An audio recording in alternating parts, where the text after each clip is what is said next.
Good morning, everybody. Welcome to Living Astrology with Janet Hickox. Grab your cup of coffee or your tea, sit back, and let's chat about what is going on in the stars above us today. July 2nd, hard to believe we're already in July. My, how the time flies, right? So today is a fairly quiet day astrologically, and that gives us some time to share of a couple of different things today and that we haven't been able to do yet. Last week sometime, I don't remember what day it was now, I was asked to share more about the polarities in your astrology chart.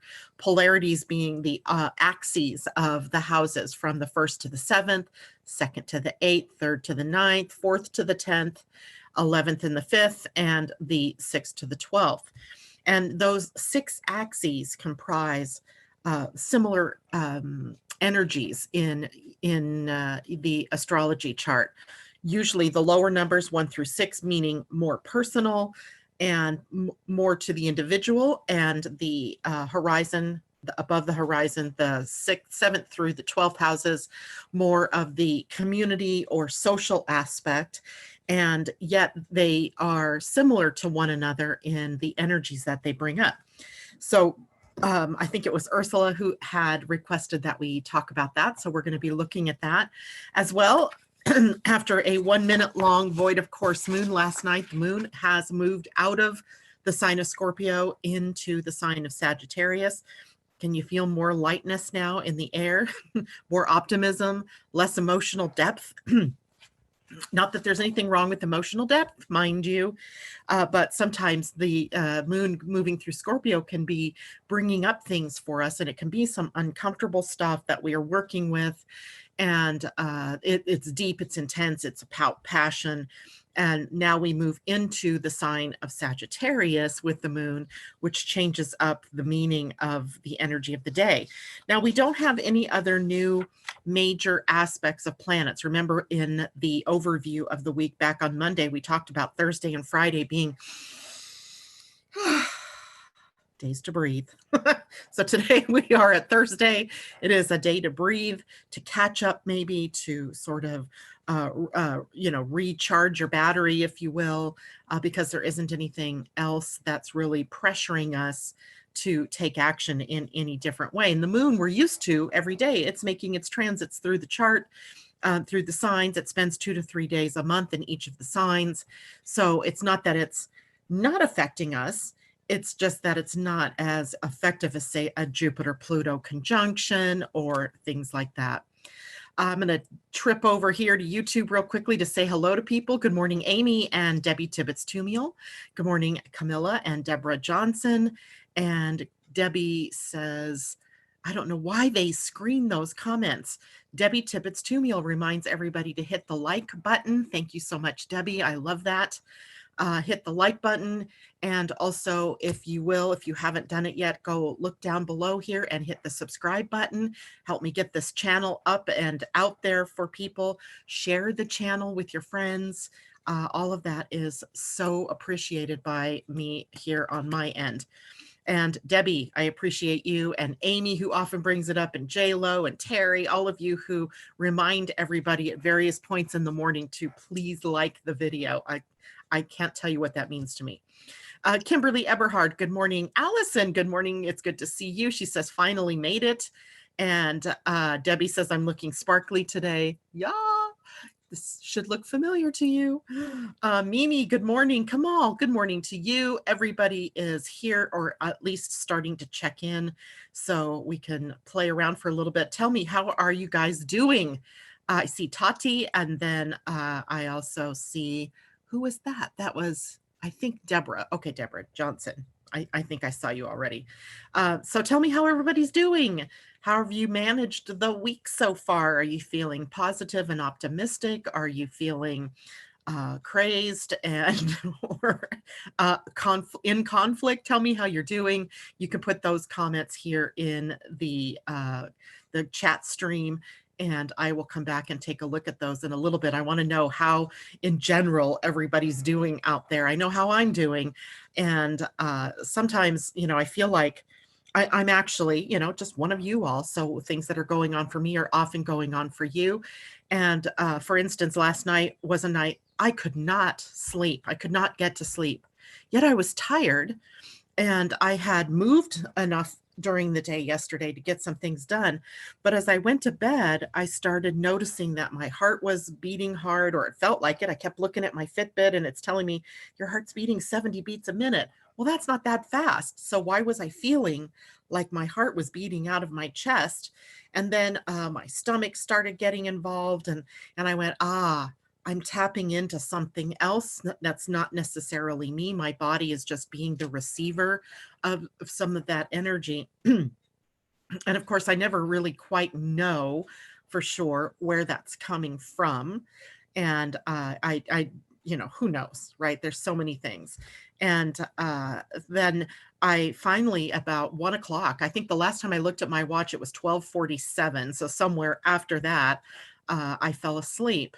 And I woke up right at 6 o'clock this morning, like ready for my day. So who knows what was going on out there in the atmosphere last night. But I feel like sometimes, we tap in. And the moon in Sagittarius, is such a change in energy from the moon in Scorpio, where Scorpio was water, maybe a little more depth, a lot slower energy. And the moon in Sagittarius ramps up that energy. It's fire, and it gives more energy to the night. And that shift happening late enough in the day, maybe it's just the way it affected me personally. I don't know. Allison says, my mind wants to go, go, go, but my body doesn't. Sleeping has been rough too. Mimi says, overall doing fine, a bit weary today. Deborah Johnson, feeling tired but inspired. That's a good thing, right? Tired but inspired. Maybe sometimes what happens when we're tired is our mind can maybe slow down somewhat and allow the more creative energy to become expressed. That would be kind of fun. Debbie TT, I was supposed to have an endoscopy and colonoscopy today. Oh, yay, fun. But I couldn't keep the prep down and it got canceled, and I was awake at 2:30, feeling better today. Oh my goodness, sweetheart, I'm so sorry. Those are not fun. I know they're absolutely important in the grand scheme of things. But that stuff that you have to drink is nasty. Amy Energy, feeling great, but also that it's making me feel more restless at home. I pulled the Sagittarius card this morning. Didn't even think about the moon. It makes a lot of sense now, right? Destiny Clark, good morning to everybody. So it sounds like, you guys are sort of modeling to me that same sort of up and down, various expressions of this energy that's moving through. As we prepare for the full moon lunar eclipse on Saturday, Sunday, and having the moon already move into Sagittarius. It's one of the polarities that I want to talk to you all about today, as in the opposite sign is Gemini, and we have Venus in Gemini. Remember, she's sort of dropped off our radar this week as she's no longer in retrograde, but she is still moving through the same span of degrees that she was during the retrograde. She's moving forward faster now, a little bit faster, and yet she's still in the sign of Gemini, which made me go, the moon is in Sagittarius. What a perfect time for us to talk about the polarities in our energy. And just looking at how everybody's feeling today also shows us those polarities, where possibly the moon in Sagittarius is playing in one house for someone, making it different in its expression than it is for someone else, etc. So we're going to do that. We're going to talk a bit today also about, I'm going to read you the story, the wisdom story of the Gate 39 provocation. And maybe that's what it is too. Maybe we're all being provoked in different ways to move more toward the spiritual, to more toward what is the correct expression of who we are on the planet. And that's appropriate as well, because the moon in Sagittarius is about idealism. It is about truth seeking. It is about being optimistic. And also, in no small measure, remember the symbol for Sagittarius, which was a centaur, right? A centaur meaning half horse, half man, half human. And he's carrying a bow and arrow, with that arrow pointed at the heart of the galaxy, or the heart of the solar system, i.e. the galactic center, and i.e. that meaning where truth emits from, right? Where the process of finding the truth, our quest for knowledge, emits from that very powerful spot in the sky, where we can't even connect to it other than through meditation, because there's no actual physical expression of it. So it is an energetic pulse, let's say, that we are tuned into. And today that is taking us into the mental axis of our charts over across the 3rd and the 9th houses of the natural zodiac. You might have it across different houses, but whatever houses that you have Gemini and Sagittarius across is where you apply mental principles, where you have a lot of mental energy stored and expressed. So we're going to take a look at the actual astrology chart for the day anyway. We'll pretend it's a person, and we'll take a look and see what that is doing in a chart.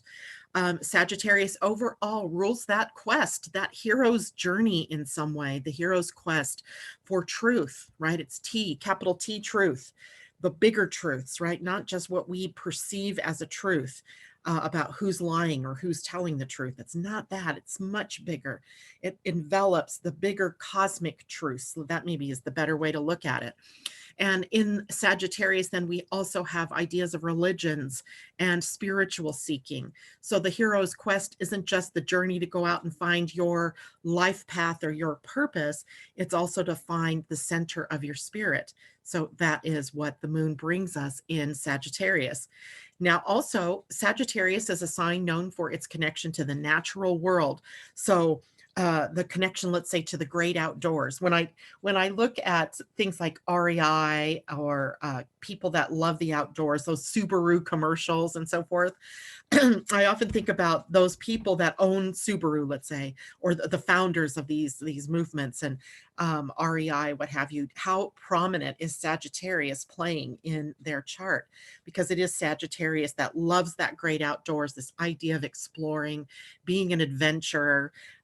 Also, part of the natural world being our ability to tune in to intuition and to instinct. So it is also a part of the journey of the moon through Sagittarius, is bringing us to that very powerful intuition. And don't forget, right now, Neptune is also retrograde. And when Neptune is retrograde, we're more open to tuning in, to tapping in to the information coming to us from source or from the cosmos or from, the unseen realm. So there is also that connection going on for us, even though at this point, Neptune is in Pisces, that's kind of a square to Sagittarius energy. So we may be challenged at this point for these next few days to really tune into our inner voice, to hear, something deeper from within.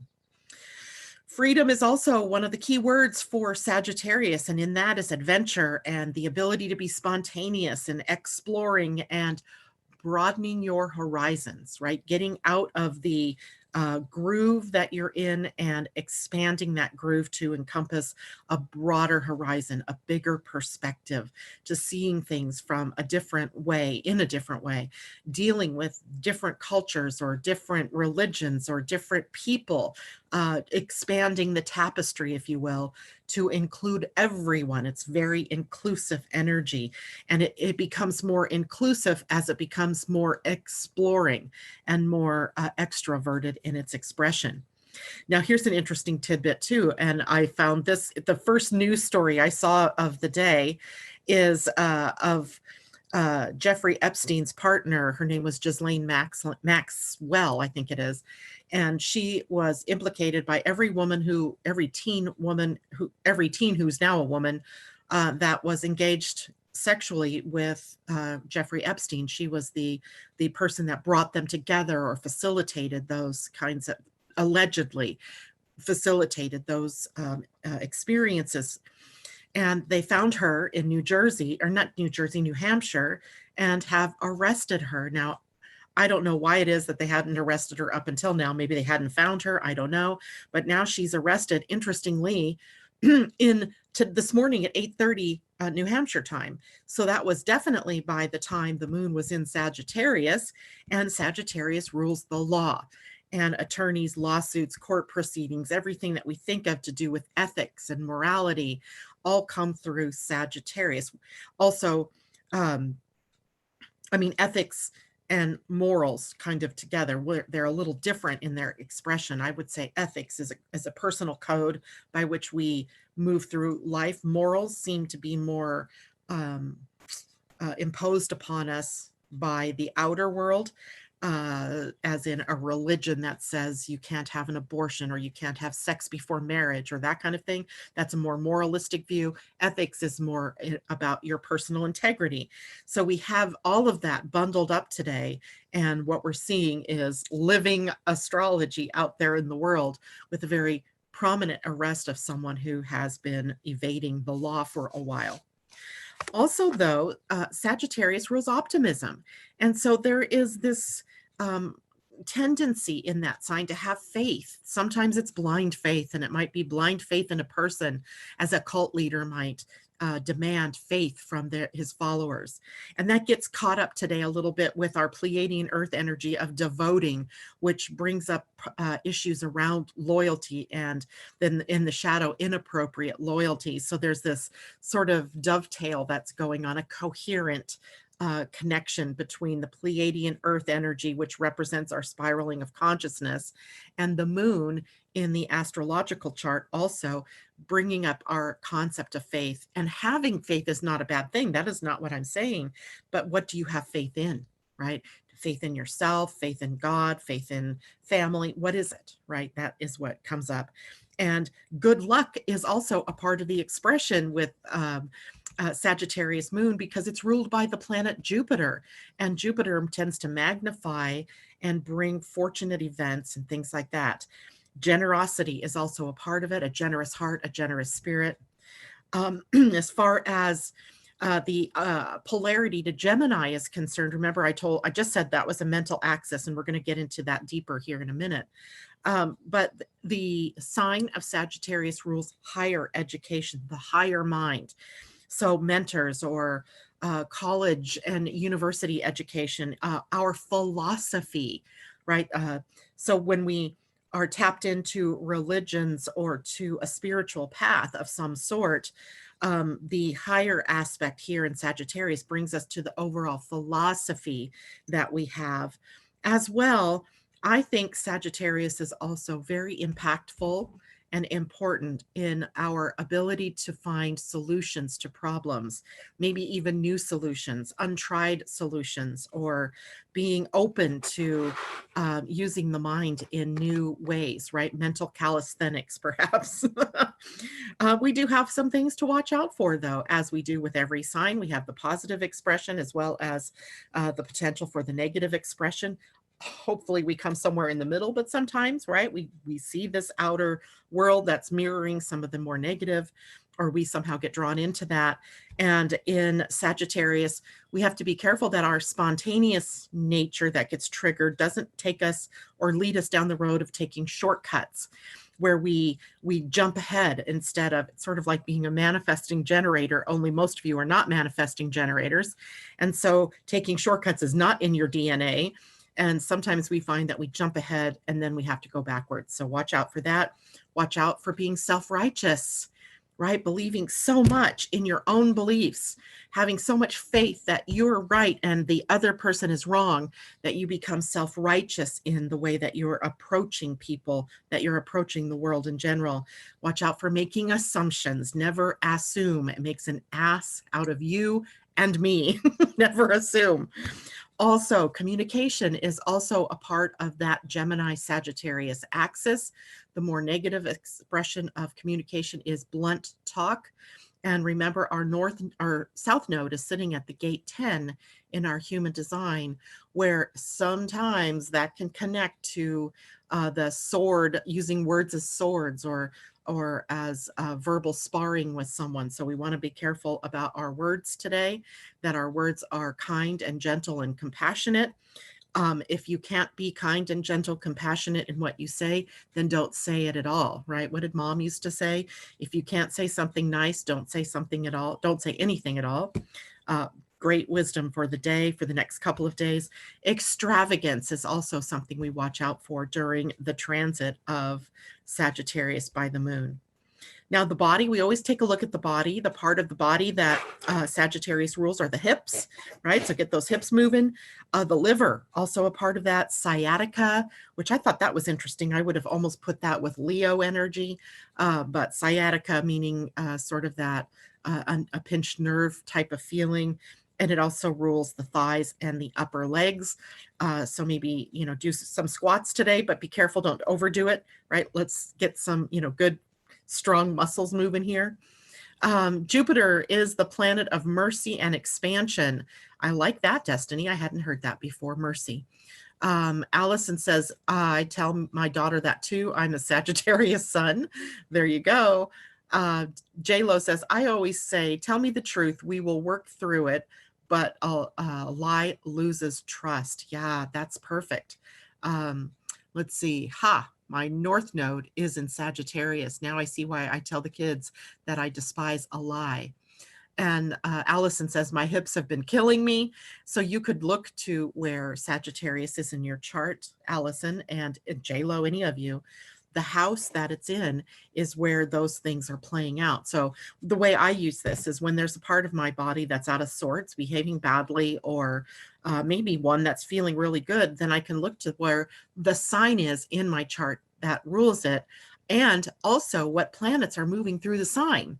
And so, for example, with Sagittarius, you have Venus moving through Gemini on the opposite side. So maybe there's something, about values, love, money that is worrying you, and it's playing out in the body for you, Allison, through the hips. And that's just how I like to look at it, because then I can make it real for me. I can understand me better, through the energies that are apparent right there. And as I'm sitting here, like, for example, I'm feeling, in my stomach, some upset. That's Cancer, right? That can be Cancer. It can also be Virgo, depending on, what's going on here, but it's also solar plexus. It can be emotional energy that I'm picking up on. So we all, we're all always able to tap in some way. The body, as I've said before, has so much more wisdom than your mind. Your mind has really access to data and memories and, critical thinking and that kind of thing. But your body houses the wisdom of the ages and really holds the key to talking to you about what's going on, where you might be out of alignment with something, where you're out of sorts, maybe where you've over-identified with a particular energy. So use your body wisely. Use your body wisely. Okay. J-Lo says, great advice. Exactly. Taylor says, Sag rising in the 12th house. So Taylor, the 12th house is the place where the subconscious mind resides. And often the tail there might be where there's unconscious things coming up for you around, maybe when you self-sabotage, you self-sabotage in a big way, right? No little half doing it. It's like all or nothing. And what is that about for you? Why would you totally turn over your life instead of just maybe fixing certain parts? That might be a shadow energy that you can look at. But Sagittarius there also is about uncovering the master or the mistress within. And I think we talked about that even in your reading that we did a few weeks back. And I'm glad to see we're going to meet again next week to do your follow-up on that. Maybe we can look deeper at that for you. Okay, so now no other questions. Did I miss anybody here? Amanda, good morning. Just checking. Valerie, good morning to you. Thank you very much. Okay, I don't see any other new questions. J-Lo, driving is not being nice, so I can listen in. Oh, darn. Taylor says, me too. Good. All right, so let's transition then. When Ursula, and I don't see Ursula out there this morning, and so this is too funny because she's the one that really asked me to do this. When we were talking about Mars moving into Aries, and this was like last week, I was talking about that axis of Libra and Aries. So whatever happens on one side is also affecting the other side. You can't help that. And we were also talking about the challenge of the squares to those. So when you're talking Aries, you're talking a square to Cancer, and you're talking a square to Capricorn, and you're talking in opposition to Libra. So then that reminded me about the axes in our charts and what they mean for us. So I'm going to start, because we've already talked about the first axis. I'll remind you of it. in a little bit here. But because today we're specifically talking about Sagittarius energy, and that would bring in Gemini energy. They each rule the third house and the ninth house, Gemini the third, Sagittarius the ninth, which comprises the mental axis in a chart. So the mental axis, meaning the use of the mind, the use of communication, the use of the mind toward learning, and those types of things. So I'm going to hold on for 1 minute here. I'm going to bring up the chart of the day so I can sort of have a way to show you what's happening at the same time. So I apologize to those of you who listen to me as podcast, because you don't really get to see a picture. You're just hearing the audio. But you can always go, for those of you who pick me up on podcast, you can always go to YouTube, Living Astrology, YouTube's channel, and you can see the video, or you can go onto my website, living-astrology. .com. So living-astrology.com. Hyphen is so important because I post the daily video there. Or you can go to the Living Astrology Facebook page, because the video is also uploaded there. So it's basically everywhere out there. It's also on Twitter if you're a tweeter. So you have many ways that you could actually get to the video to be able to see the charts that we look at each morning, or that I try to have us look at besides just the audio. So in a description then, for those of you listening in, the chart is comprised of 12 houses. And when you look at an astrology chart, the houses are the pie-shaped pieces, and they relate to the area of life that is being affected by the transiting energies or by your natal energies, sort of where the action is going to take place, or the stage through which the backdrop of the action in your life. And in a natural horoscope or a natural zodiac, Aries begins the first house, and everything moves around counterclockwise till you get to the 12th house, which is ruled by Pisces. So, and all the other signs in between, ruling their appropriate house. What we tend to see is that axes have similar traits, right? There are similar energies. So the first house, being the house of self, or the I, has its opposite in the 7th house, and that is the house of we. So where here in the first house, I have the relationship to myself and of my personality and who I am. The 7th house provides the mirror of who I am in my relationships. So this is an axis of relationship, and I think I refer to it as the axis of love and war. Love, because Venus rules the 7th house, because it's related to Libra, and the first house related to Mars, because Mars rules Aries, and Aries has rulership over the first house. Mars represents war, the warrior nature, so love and war axis. So I hope that makes sense to those of you who are just listening in. Today, we're going to take a look at all these axes in a little bit more depth, but right now I want to start with the 3rd and the 9th axis, because the 3rd is the home of Gemini, and right here in this chart that you're looking at, it is not Gemini, so be imaginative for a moment. Right now, we're just looking at this 3rd house, which is ruled by Gemini in the natural chart, and the 9th house, which is ruled by Sagittarius in the natural house. So the meanings of energy moving through these houses, no matter what sign it is related to what the mental energy is of Gemini and Sagittarius. Now, I'll check back into the chat in a few minutes to see if people are having questions around that, and that might help, make this more clear for you. But this is a mental axis with Gemini ruling the lower mind and Sagittarius ruling the higher mind. These are not value statements, by the way. I'm not saying that Gemini rules the lower mind and that's not as good as Sagittarius ruling the higher mind. It's just two different aspects of who we are as it relates to the mind. So for example, in Gemini, the 3rd house energy asks questions. Remember, it's curiosity. It's following the strands of information. It's learning to be curious and to follow that curiosity wherever it leads, talking about what you discover, sharing information, etc. But the 9th house, ruled by Sagittarius, would be about answering your own questions, right? It would be about going on that search for the inner search for your own truth, for your own philosophy, learning life as a process of self-discovery. That would be the Sagittarius end. So Gemini end here, asking questions, following those lines of questioning. Sagittarius is also asking questions, but it is doing it from a more philosophical standpoint, a more internal pressure. Now, the third house Gemini energy rules short distance travel. So all of those things, that those trips that we take, maybe on a daily basis via a school bus when we were kids, or your kids getting on a school bus, early education, right? And being around schoolmates and things like that, teachers, learning social skills, etc.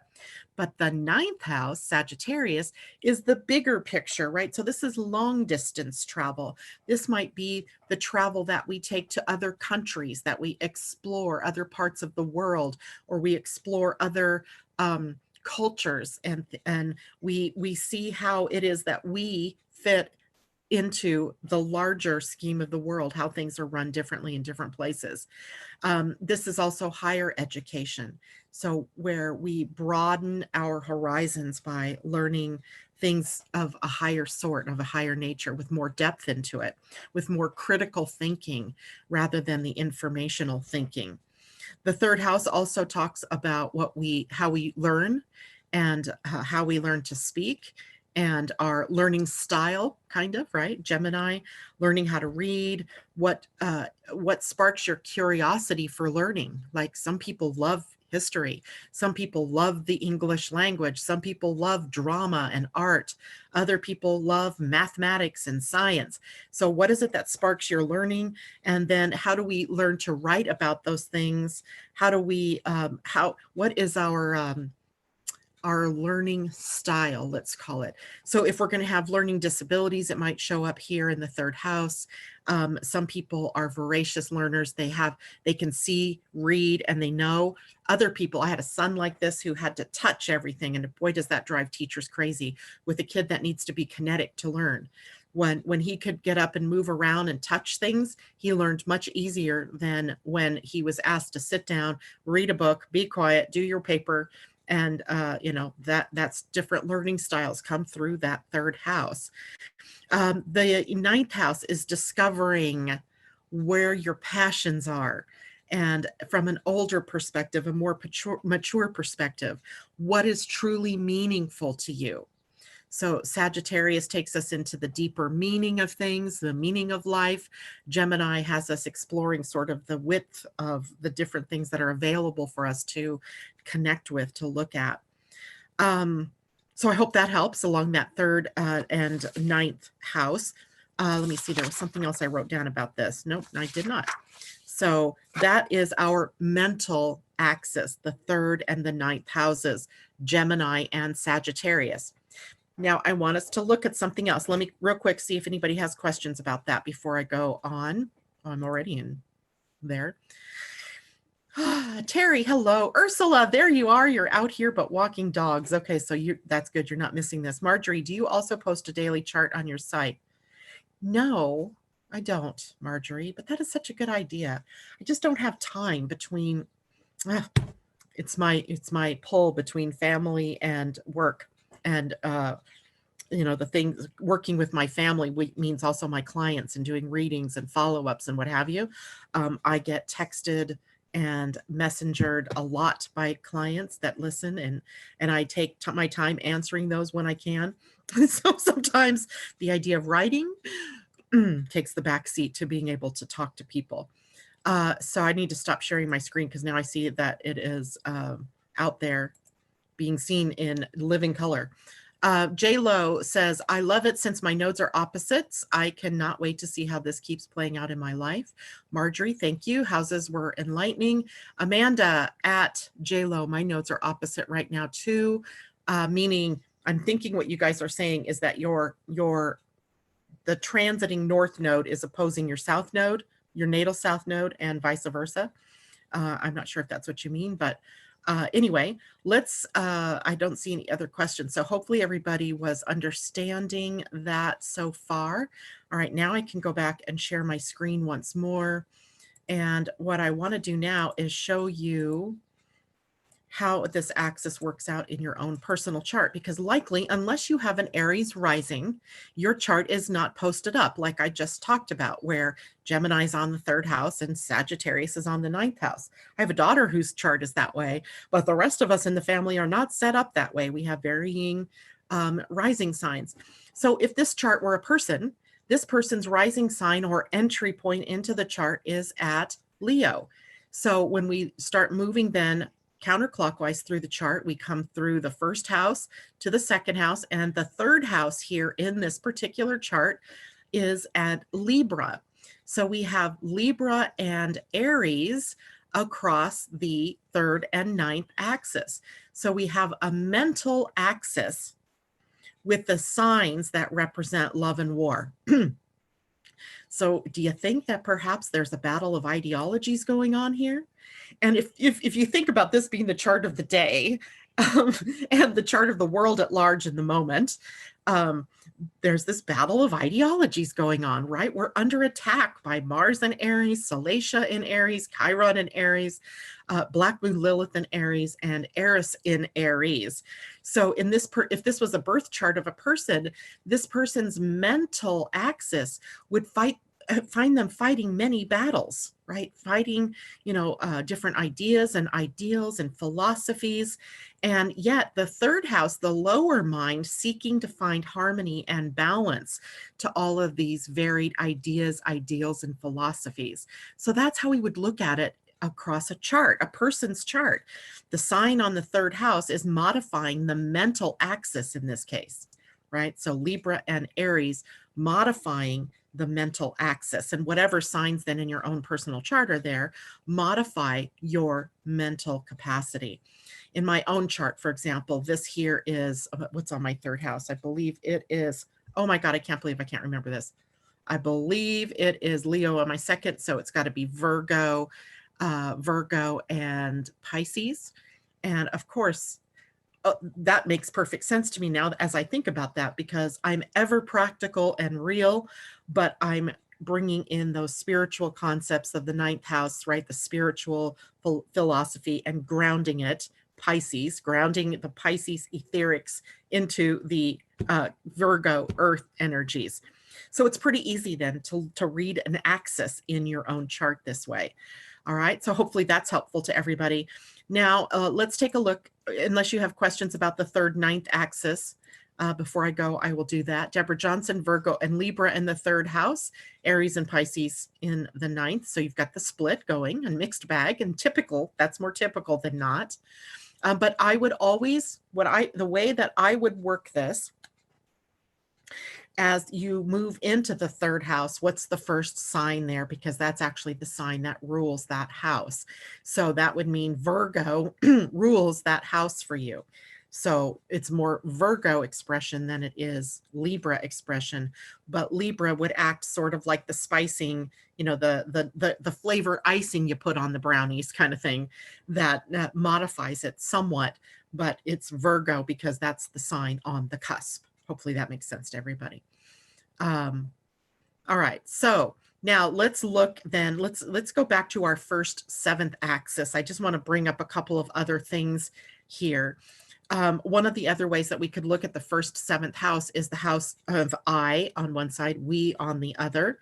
So we could say self versus other, right? So we bring up this relationship axis where Aries is all about self-assertion, right? It's very self-oriented. And Libra is about compromise and cooperation, blending the I with the we. So blending the I into the we. So that is an angular house. So it holds a lot of importance. Angular meaning it is the entry point, the ascendant, the rising sign sits there. So the 1st house is very important. And then the opposite house sitting there would be the 7th house, where the descendant is. And I often think of the ascendant as being the personality, who I am and how I show up in the world.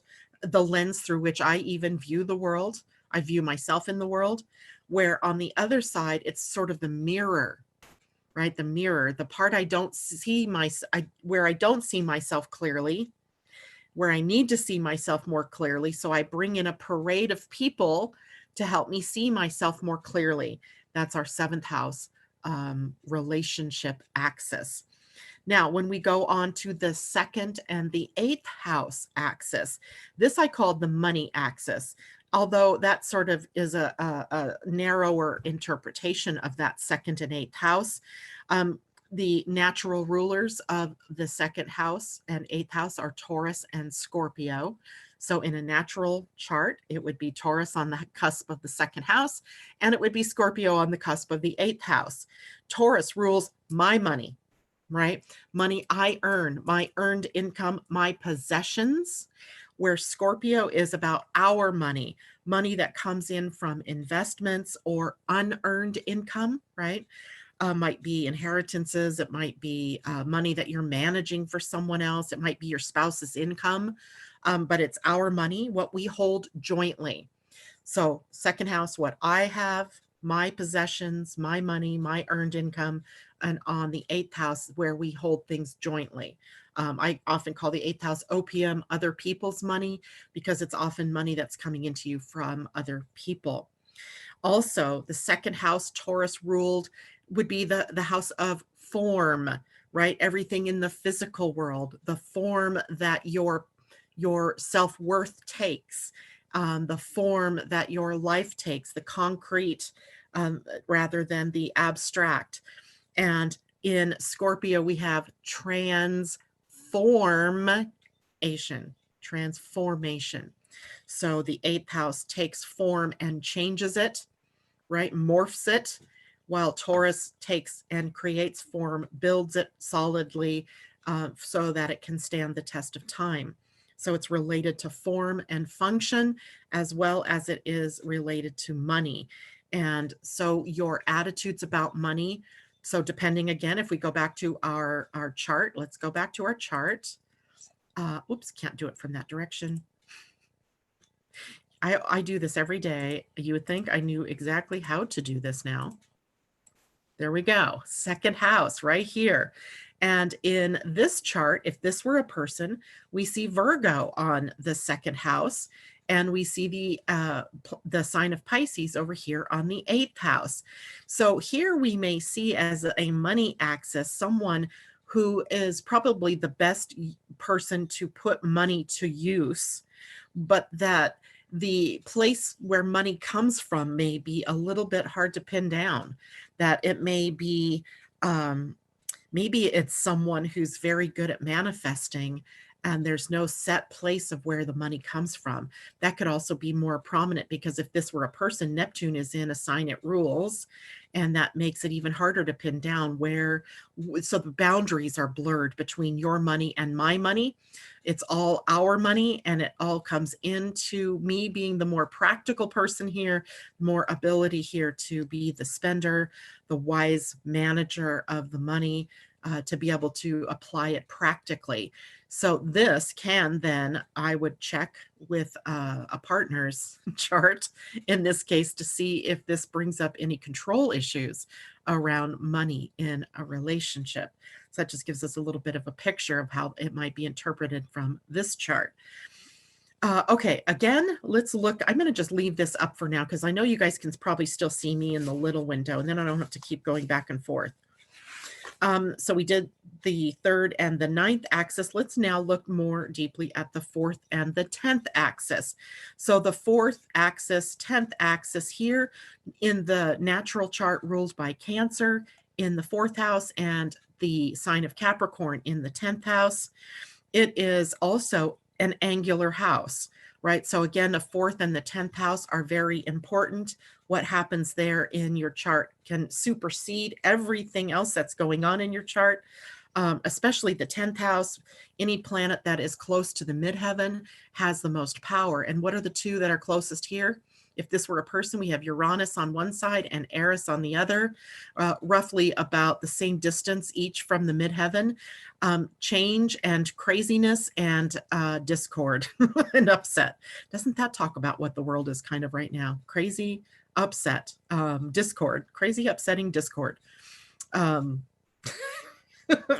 I love this. This is kind of fun to see in an actual reality that this is happening here.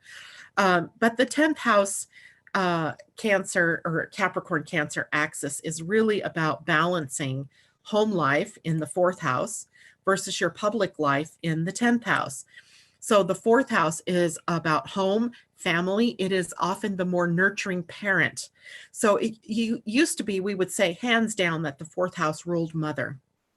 But then society began to change. The dynamics of family changed, right? Where maybe it was the father that was home and was the more nurturing parent.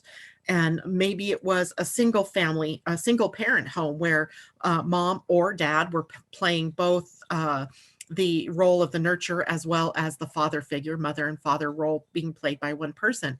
So now the way we look at the 4th and the 10th house is that the 4th house is about the more nurturing parent. So, and it can be that the father is the more nurturing parent. Maybe the mother is the one that is more authoritative and more the disciplinarian, and maybe she's the one that holds down a job and it's the father that stays home. So the children are more nurtured by the father figure. So it goes beyond the dynamics of just the sex of the person here. This is mothering energy. This is in the 10th house, fathering energy. You could think of this as more nurturing, and this is more discipline. So Cancer, more nurturing, more mothering, balancing home life versus the Capricorn end of things, which is more discipline, rules, authoritative, and more masculine maybe in its expression. And it being the ruler of your public life, how you're seen in the world, and therefore kind of related to your career and your profession. This is also there's another great way to look at this axis in your chart, the 4th and 10th house, the 4th house of being and the 10th house of doing, right? This about who we be when we're at home, we let down our hair, so to speak, and we can be our true selves. We can, be as messy as we want to be versus the other house, the 10th house, where it's the doing house, and we have to put on our worldly face. Right? If I had my druthers, if you saw me on the weekend, I would have no makeup on. I would likely be I am wearing jeans anyway, but I'd likely be wearing jeans and a t-shirt or a sweatshirt. So there's a different persona I have at home versus the persona I present to the world when I do my videos or when I'm actually working with clients. So we all have that going on in our chart somewhere. So hopefully that's understandable. And we'll take a look at this chart here, where on this chart, we have Scorpio on the 4th house, and we have Taurus at the 10th house. And so we have our money axis across our home and public life axis. So, so we have likely here some very deep roots to creating security and stability at home, and likely some very deep ancestral ideas. Sometimes Scorpio here in the 4th house reminds me of those lineages, right, where businesses are passed on from father to son, or in the pagan times, it was the mother daughter passing on of recipes or spells or rituals. So the 4th house Scorpio is very deeply rooted in home. It's very emotionally connected to home and everything to do with establishing home. And in the 10th house, then Taurus, these might be people who are of the earth. They're farmers, or they're in agriculture, or they're contractors. They're building, they're making forms as a part of what they do in the outer world. And it doesn't have to be just those kinds of jobs either, but this is very steady Eddie energy. This is very solid, persevering and enduring in the outer world expression of their doing, what they do in the world. And then home being very deeply personal and maybe even a little secretive. This might be where some people, and I know we all know people like this, where, you see them at work and they're presenting one face and they're very outgoing, maybe, and very generous of spirit, but they keep their home life very private and very much separate. So you don't really know the person from a home perspective, but what you only know of them is what you see in the outer world. That gives that. I was watching a TV show last night where, by all appearances, this family was the model of happiness, right?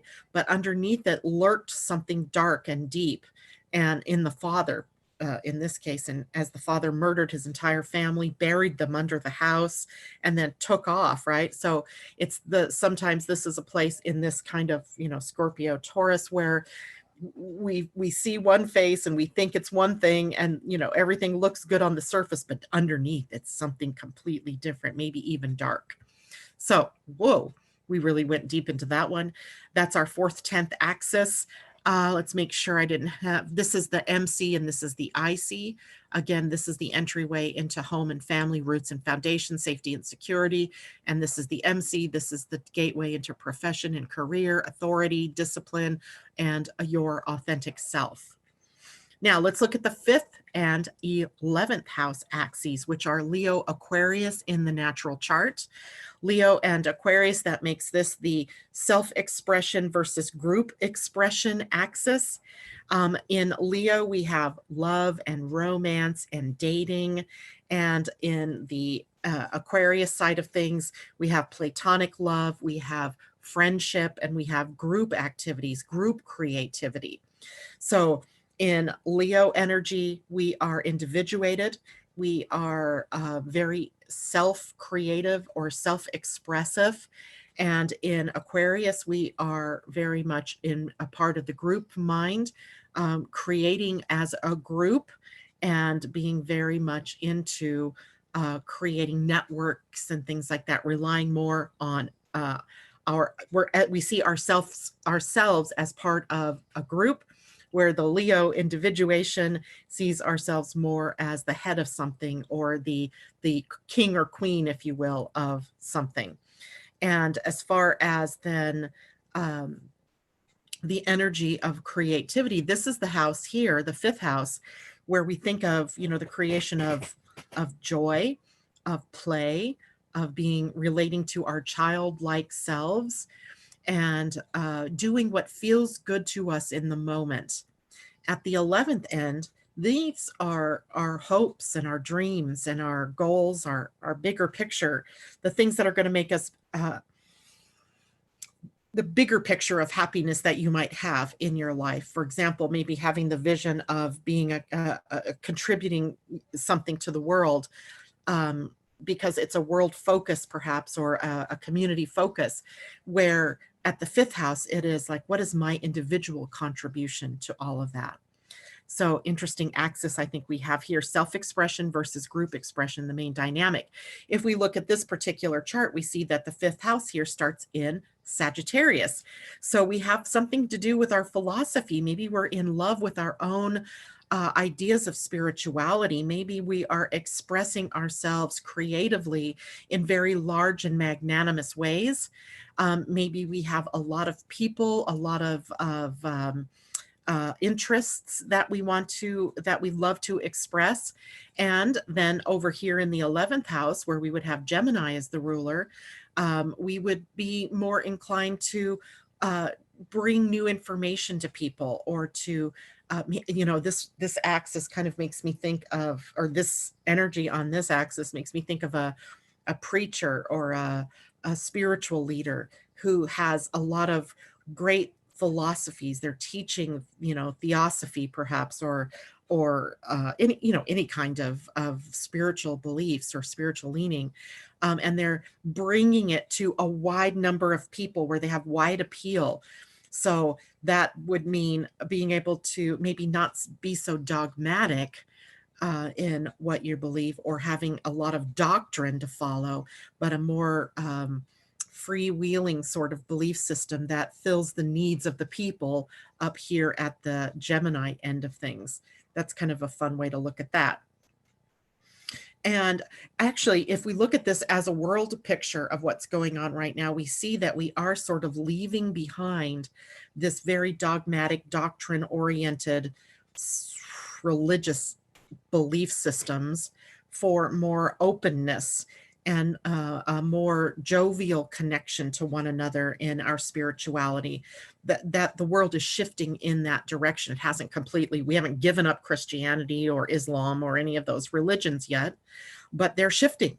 And they're shifting to become more inclusive, and they're shifting to maybe not be so caught up in that dogma and that doctrine, because they're losing the appeal of the masses during this period of time, as the masses become more awakened and more alive and more curious about their spiritual life, and what is God and what is source and what else is there. And maybe even this could be a bit of an agnostic sort of leaning here, where we don't claim any one belief. In fact, we may not even believe in a God. Our doctrine is completely different. So it's kind of a different axis, a different way to look at that axis. Okay, last we have the 6th and the 12th axis. I'm going to go check really quickly. Can I do that here?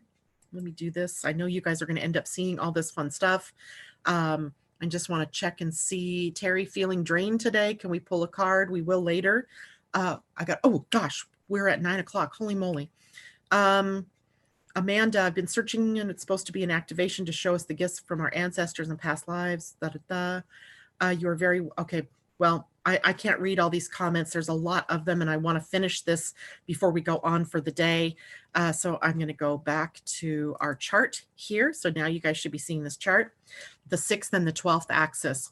This is where we have the physical and the spiritual connection. And interesting, right? Because what we find in the axis is that it's all part of the same thing, right? Physical is spiritual, spiritual is physical. The 6th house in the natural chart ruled by Virgo, very practical, down to earth, get your, hands in the earth, being, organic in the way that we approach life. And the 12th house being more spiritual. So in the 12th house, it's the more esoteric, the more metaphysical, the things that we can say are not concrete. So it's Piscean energy, right? It's more etheric. In the natural chart, we would say Virgo rules more of the day-to-day life, our routines, the things that we organically do every day, versus the energy of Pisces, which is about the disorder in our lives. So Virgo, the order, Pisces, the disorder, and also the more infinite expression in Pisces versus the more finite of Virgo. Again, neither one right or wrong. We need both, right? The same as we've seen in all these axes, they're dualities, but they're also part of they're just opposite sides of the same coin. In Virgo, we have the health of the body. And in Pisces, we have the health of the psyche. So that 6th, 12th house axis can talk about that kind of subject, where the health of the physical being a reflection of the health of the spiritual sometimes being a reflection of the health of the physical. In Virgo, we have concrete, grounded, and in Pisces, we have abstract, sort of ethereal or etheric, not knowable, not pin downable. In series in Virgo, we have service orientation, right? To service to self and to community. And in Pisces, we have service as well, but it's service to cosmos or to universal truths or the universe in general. So we have them again, the same or different sides of the same coin, right? There we go. All right, I'm going to stop sharing my screen. Oh, and in this chart, let's look at that real quickly. It's just to complete this. This 12th house begins in Cancer. So our spiritual psyche health here is about being nurturing, kind, compassionate, healing a bit of some of that more public and disciplined approaches, right? This is about loving one another and caring for one another, making sure that part of your spiritual health is making sure that we're feeding the soul, as well as on the other side, Capricorn, doing the nuts and bolts of things, the practical, down to earth, boots on the ground. Let's feed one another.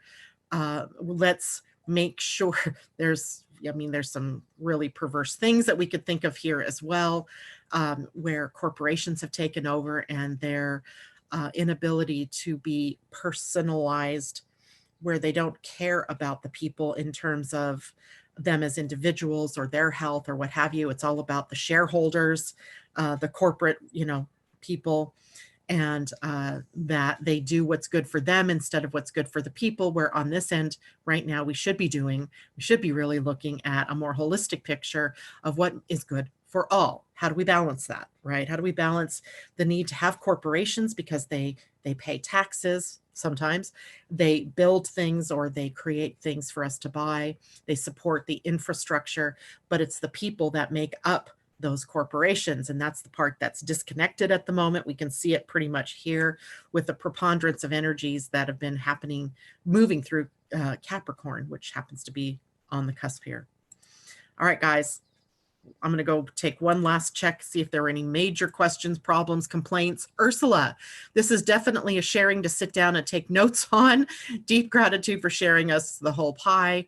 I'm thinking I have an article I'm thinking about writing on this because it's, there's so much to it. So we'll see. Thank you very much, JLo. Please take a second and hit the like button. And if you are so guided, please share this video with your friends, your family, the peoples you know. Post it on your Facebook page, post it on your Twitter,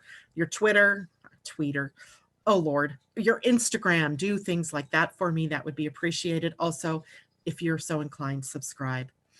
All right. Well, that was a lot today, and I'm hoping everybody can sit with that and maybe understand it more. Maybe you have to re-listen to the video. Let me know your thoughts in the chat. Much love to all of you. Have a wonderful day. I will see you tomorrow morning. Tomorrow's card reading day. And oh gosh, I did not get to read our story. That'll be the first thing we do tomorrow. I'll read these stories. Note to self.